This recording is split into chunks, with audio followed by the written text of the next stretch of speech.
दमिश्क के विषय भारी भविष्यवाणी। देखो, दमिश्क नगर न रहेगा, वो खंडहर ही खंडहर हो जाएगा। अरोए के नगर निर्जन हो जाएंगे, वे पशुओं के झुंडों की चराई बनेंगे, पशु उनमें बैठेंगे और उनका कोई भगाने वाला न होगा। एप्रैम के गढ़ वाले नगर और दमिश्क का राज्य और बचे हुए अरामी तीनों भविष्य में न रहेंगे, और जो दशा इस्राएलियों के वैभव की हुई वही उनकी होगी। सेनाओं के यहोवा की यही वाणी है।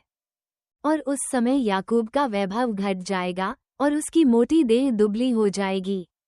और ऐसा होगा जैसा लवने वाला अनाज काटकर बालों को अपनी अंकवार में समेटे व रपाइम नाम तराई में कोई सिला बीनता हो। तो भी जैसे जलपाई वृक्ष के झाड़ते समय कुछ फल रह जाते हैं, अर्थात फुनगी पर 2-3 फल और फलवंत डालियों में कहीं कहीं 4-5 फल रह जाते हैं, वैसे ही उनमें सिला बिनाई होगी। इस्राएल के परमेश्वर यहोवा की यही वाणी है। उस समय मनुष्य अपने कर्ता की ओर दृष्टि करेगा और उसकी आंखें इस्राएल के पवित्र की ओर लगी रहेंगी।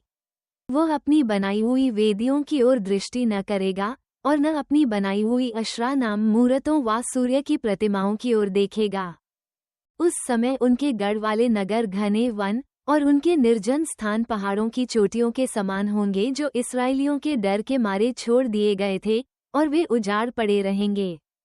क्योंकि तू अपने उद्धारकर्ता परमेश्वर को भूल गया और अपनी दृढ़ चट्टान का स्मरण नहीं रखा, इस कारण चाहे तू मनभावने पौधे लगाए और विदेशी कलम जमाए, चाहे रोपने के दिन तू उनके चारों ओर बाड़ा बांधे और बिहान ही को उनमें फूल खिलने लगें, तो भी संताप और असाध्य दुख के दिन उसका फल नाश हो जाएगा।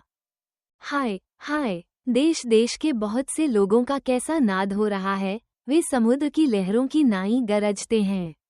राज्य राज्य के लोगों का कैसा गर्जन हो रहा है, वे प्रचंड धारा के समान नाद करते हैं। राज्य राज्य के लोग बाढ़ के बहुत से जल की नाई नाद करते हैं, परंतु वो उनको घुड़केगा और वे दूर भाग जाएंगे और ऐसे उड़ाए जाएंगे जैसे पहाड़ों पर की भूसी वायु से और धूली बवंडर से घुमाकर उड़ाई जाती है। सांझ को देखो, घबराहट है और भोर से पहले वे लोप हो गए हैं। हमारे नाश करने वालों का भाग और हमारे लूटने वाले की यही दशा होगी।